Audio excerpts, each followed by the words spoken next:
Hello, everyone. I'm very excited to be here today to present the second installment of our interview series for the International Journal of Comparative Management in partnership with the DeGroote School of Business. My name is Victoria, and I am the managing editor of the journal. Our journal is published by InterScience and is currently hosted by the DeGroote School of Business at McMaster University. It is a young journal dedicated to promoting comparative research in all fields of business and management through an international lens. As part of our goal to raise the stature of the journal and to further scholarship in the field, we reached out to Dr. Denise Rousseau, a renowned international management scholar. We are very pleased to have her here today. Dr. Rousseau is one of the great minds in management. She has been called so for developing the theory of the psychological contract in her book, Great Minds in Management. Her work addresses the powerful reach that the individual worker's understanding of the employment relationship has on work groups, firms, and society. Her recent book, Evidence-Based Management, How to Use Evidence to Make Better Organizational Decisions, co-authored with Eric Behrens, has been adopted by over 80 universities, and she is a two-time recipient of the George Terry Award for Best Management Book from the Academy of Management for her books. From 2004 to 2005, Dr. Rousseau served as the president of the Academy of Management and as the editor-in-chief of the Journal of Organizational Behavior from 1998 to 2007. She also founded the Evidence-Based Management Collaborative, a network of scholars, consultants, and practicing managers to promote evidence-informed organizational practices and decision-making. She has served on panels for the Institute of Medicine, National Science Foundation, and the National Institute for Education, among others, and on the editorial boards of various scholarly management journals. Among her other numerous awards and accolades, Dr. Rousseau received the Distinguished Scholar Award from the Academy of Management, the Lifetime Achievement Award from the Society for Industrial Organizational Psychology, and the Michael Losey Career Award from the Society for Human Resource Management. She is currently the Heinz University Professor at the Heinz College of Management at Carnegie Mellon and the Tupper School of Business. Welcome, Dr. Rousseau. Thank you. Now I would like to introduce the editor-in-chief of IJCM, Dr. Vishwanath Baba. Dr. Baba is professor and former dean of the DeGroote School of Business at McMaster University. He was formerly the editor-in-chief of the Canadian Journal of Administrative Sciences. He is also the president of the International Network of Business and Management Journal Editors, also known as INBAM. He has published extensively in major journals in the field of management. He is currently on the editorial boards of a number of management journals, including the Journal of Organizational Behavior. Dr. Baba has taught various aspects of the management in France, China, Vietnam, and Trinidad. He has also done management training in the Caribbean, China, Egypt, India, Kenya, and Vietnam. Dr. Baba teaches management theory and management development at the graduate level. Today, Dr. Baba will be engaging Dr. Rousseau in a discussion on her work in the area of psychological contract theory, context, and evidence-based management theory. Welcome, Dr. Baba, and I'll hand it over to you to get started. Thank you, Victoria. Like Madonna or Drake, I just go by one name, Baba. Baba for my mother, Baba for my students, and Baba for my friends. And thanks, and Denise, as we both know, you have a very large footprint already in the management landscape, and it is getting larger as we speak. And your citations are getting into the stratosphere and pushing into six figures. It is indeed a privilege for readers of the International Journal of Comparative Management to have access to your thoughts in our next issue. As for me, it's a pleasure to chat with you, as we often do when we meet at the Academy. But the pandemic has put a stop to that. So the next best thing is to meet on Zoom and engage in a conversation that makes up for the past couple of years.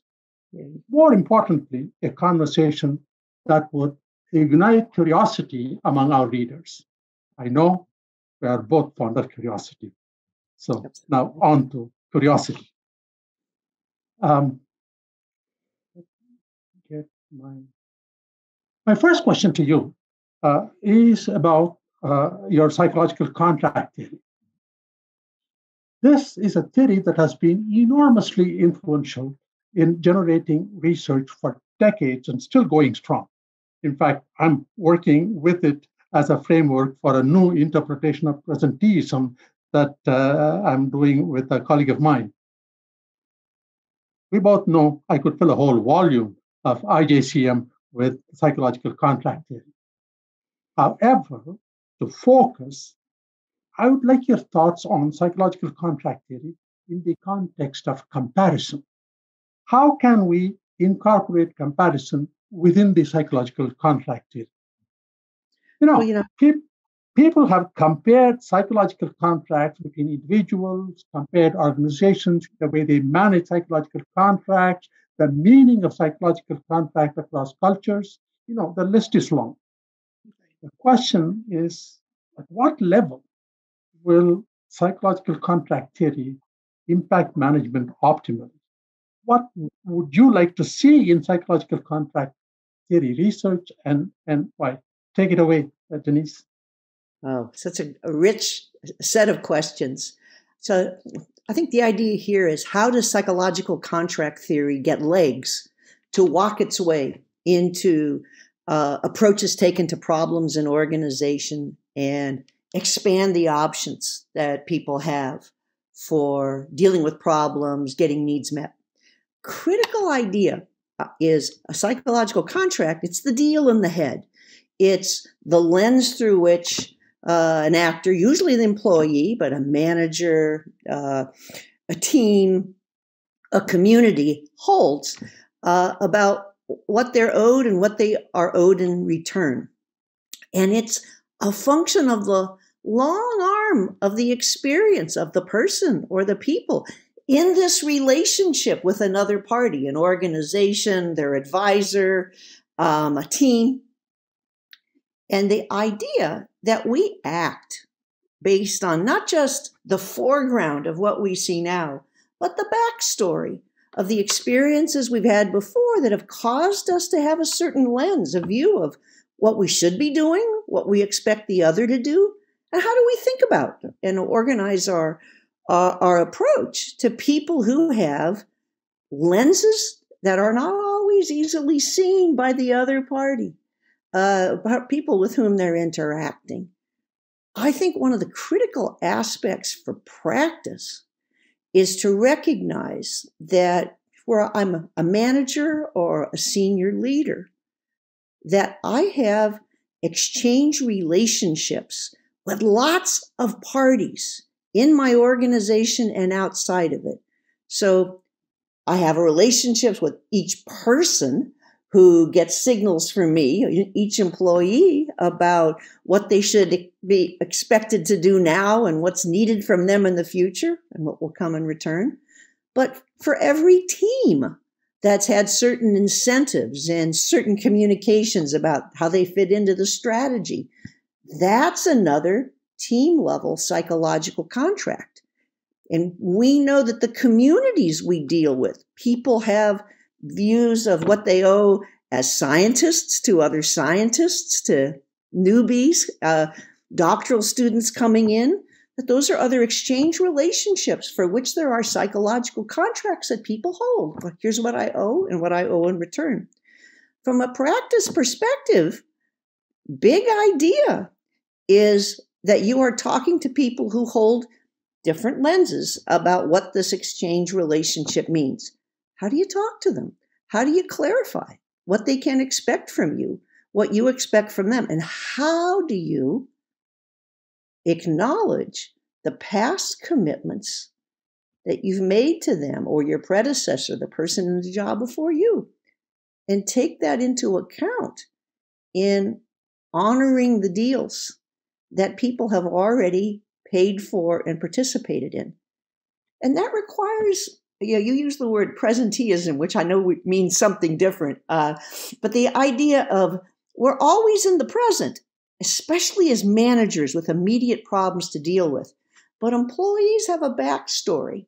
Our teams have a backstory, prior experiences, prior exchanges. I need to take that into account because they don't abandon the past to be with us in the present. We need to acknowledge that. And team contracts, individual contracts, contracts in the community target our communications to the parties that are relevant to them. We don't talk to teams the same way that we talk to individuals concerned with their career. It's that lens I would like practitioners to have available in their communications and in their thinking about how to create more effective reward systems and more supportive environments. This is very rich, beautiful, Denise. I appreciate that. The layers that you introduced in this conversation, that is what is unique about the psychological contract theory. And that is also why it has so much currency. It pretty much runs our lives, whether it is in an organization or even with our siblings, with our colleagues and other people that we come across in our lives. It's brilliant. And so I'm glad that I'm using it. I'll keep you posted on how it turns out. Now, I want to move on to another thing that has been on your mind for a very long time. And in fact, you had brought it to the attention of OB researchers in a big way. I'm talking about context. When you were editor of the Journal of Organizational Behavior, you said you want to put a capital O in organizational behavior. And I remember that well because I served on your editorial board at that time. And we had a long discussion at your watershed editorial board meeting in Detroit some years ago. And you had introduced innovative features to incorporate context, the context box, if you remember, in JOB. And you also had your hand in curating knowledge about context in other outlets as well, AMR. I don't think the field had somehow figured out the optimal location of context in OB theory. For the International Journal of Comparative Management, context is front and center of what we look for in our publications. So context has been on your mind, and I want to get the benefit of all that curation in your mind to our readers. So what are your thoughts on the role of context in management and organizational behavior research? Well, I think context is such a rich frame of reference for a scholar and for people trying to communicate about problems that they face in organizations. And my hat's off to your former colleague, Gary Johns, who did a lot of very good work in this space. When I was editor of JOB, a long time ago before CARS, I created a sidebar, which was an insert after the paper was accepted, where it asked people to tell us, again, the backstory. What was going on in this organization? First, where was it located? If it's in Chile, is it on the coast? Is it in wine country? Where is it? And, who are the kinds of people in the case? And what's the economy like? And by the way, what year did you collect these data? Because that could really make a difference. And we sometimes are afraid to share that because it makes the study look old. What does it matter in social science how old the data are if the data are valid? Have good features. So getting people to reveal the backstory is a part of telling more than you can often report easily in a research context that might be pertinent to, I'll use a statistical concept, unmeasured heterogeneity. What else could be going on here that Though right now, we didn't measure it. We might not think it's critical, but later when we step back and we look at the broader literature on what it is you're studying, whether it's burnout or employment relationships or introducing a new technology, if we understood about the context, skill levels of the workers, prior history of the company, that could maybe help us when we look at all the literature on this problem to sort of sort the studies to see if the nature of the environment has an effect on the phenomena that get looked at or the effects that get observed. And I'm a big believer, because I'm an evidence-based management proponent, in looking at the body of evidence, not just single studies. We produce single studies. That's part of our craft. But the purpose is not the single study. It's the accumulation of research. And that lets us ask questions about, did the setting matter, the kind of folks, the timing, their experience with the technology, societal issues. And there's a lot of important information there. And I believe in following the phenomena. And to the extent that the phenomena are attached to the context, you better know what it is. And maybe we can't know at the time its relevance or important. Maybe we have some idea, but maybe we don't.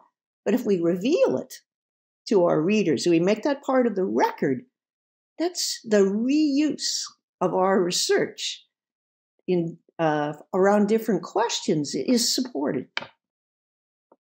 So I'm very happy that you're the inaugural editor of this journal, because we need it. And you have a chance to sort of shape the conversation on what are the features to compare.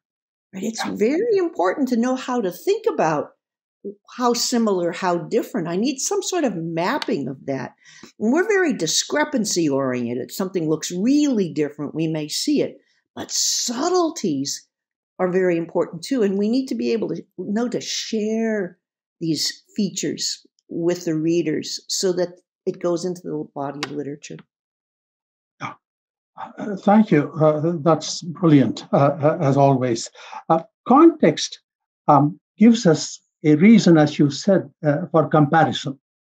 And so this is something that I always wanted to probe, because we don't yet have a good enough theory of comparison. And this is good point. We don't have a theory of comparison. So we are right now very ad hoc about it, which is like, please let me tell you what I know about the setting. But that's not the same as me being able to tell you things you need to know. And if we had a theory, I might be able to identify more of that in the report or in the discussion. We need that theory.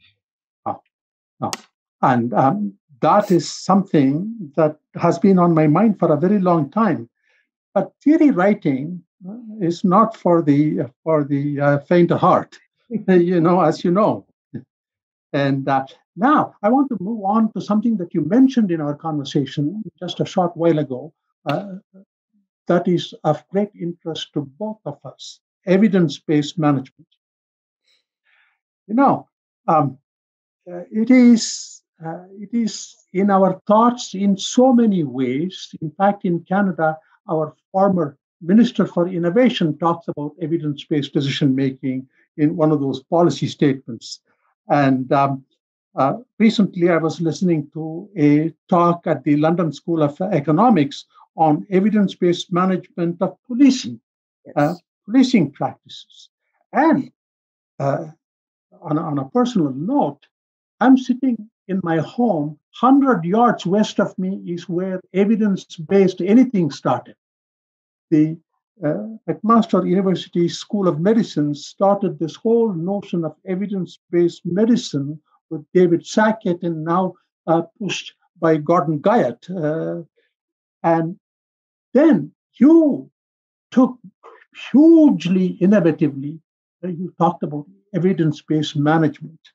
And I'm an engineer by training, and when you talked about evidence-based management, it resonated immensely, and I bought into this right then and there. I was there at your presidential speech at the Academy. I said, hey, here is something that I could actually run the rest of my career on.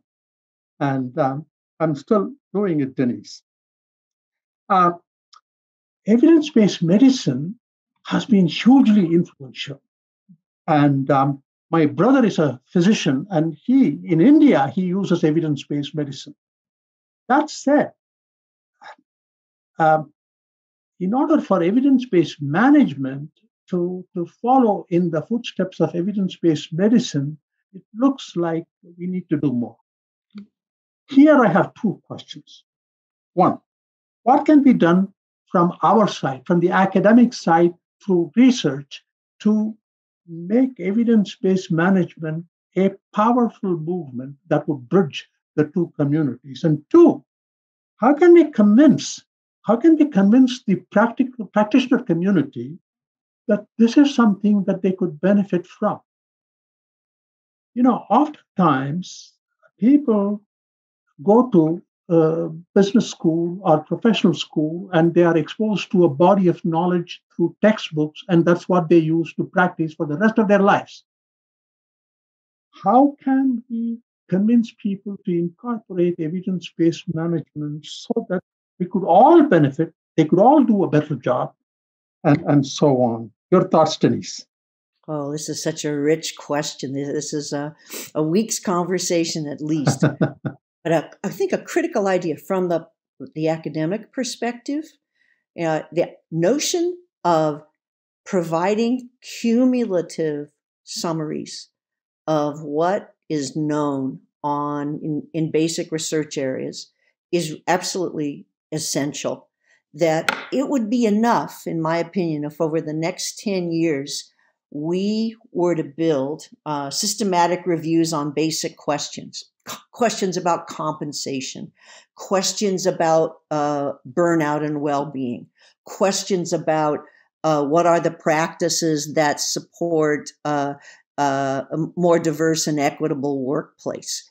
Basic questions that have policy, practice, everyday human well-being implications to summarize what we know and identify where the science is clear, communicate that. Summarize what we know, identify where more research is needed, and then do that research, because those are high value added areas where people have an interest, practice is going on with great contention, and researchers can have a voice in making the knowledge accessible and the evidence-based trustworthy. Our pursuit of novelty as academics is a problem, I think, in evidence-based, to promote evidence-based practice. Because to make reputations, people often choose a new issue, or a new concept, not particularly grounded in a problem of human well-being or organizational effectiveness. And in that pursuit of novelty, people follow a path, and they're often the only one or two people doing work in that area. And when it gets crowded, they go somewhere else. That doesn't help the practitioner, who doesn't need novelty. The practitioner needs trustworthy evidence as guidance. So that would be my numero uno idea. And as you know, I'm the editor-in-chief of the editor of the Business and Management Group of the Campbell Collaboration, which publishes systematic reviews on management and organizational practice. And we actually have a PhD program that I'm a part of at the Free University of Amsterdam, training practitioner scholars to do systematic reviews. So we're slowly building our own pipeline.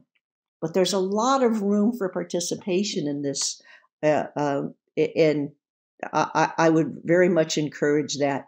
Because once we have a summary, a buzz happens in practice, and a buzz happens in the outlets that practitioners read. And I think it's important to get those ideas at the hands of people. The other issue is there's a lot of decisions that people in organizations are making for which the evidence is actually very fuzzy and not robust or not well understood. Does that mean people cannot practice with evidence? Well, physicians don't just abandon the patient who's got a condition for which the evidence isn't clear. They use multiple sources of evidence. And, so the idea that we use practical experience systematically, carefully, the idea that we use other data that we have on our patient population or our organizational population, that we tap other experts and we vet the evidence for its trustworthiness across all these different buckets. That's a process managers are not trained in. And managers tend to go without acknowledging that there's doubt and uncertainty with their intuitions and their personal judgment without a process for building fuel to that judgment. And you can have evidence-based practice without science, but you can't have evidence-based practice without multiple sources of information vetted for trustworthiness.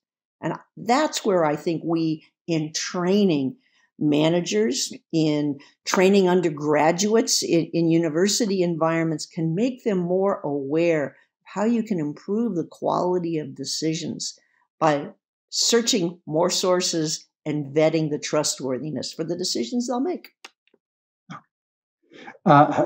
This is amazing, and this has also laid the groundwork for what needs to be done in the future, both from our side of the equation and from the practitioner side.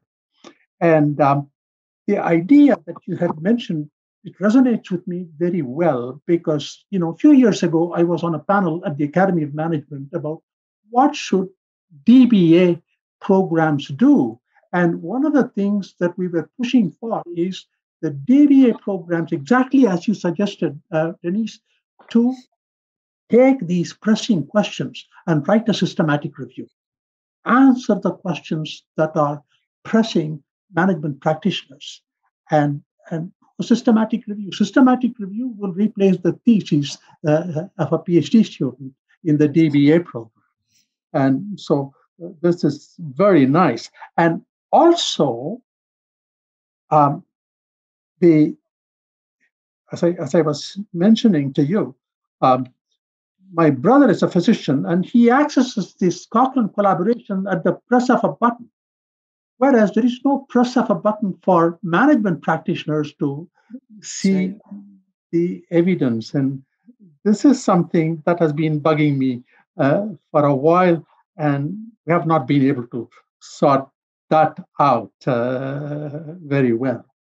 And so this has been truly valuable, Denise. I'm so happy that you came on to talk to us about these things, because I could continue to write half a dozen editorials based on just our conversation.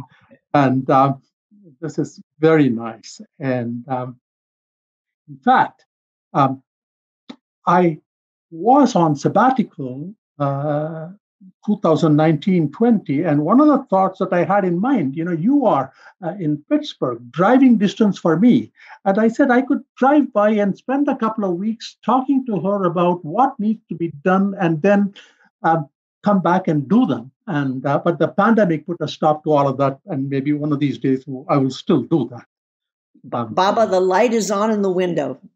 Thank you. I greatly appreciate that, because that was one of the things that I had said. I just want to go and spend just chit-chatting with Denise about where is evidence-based management going and what should we do.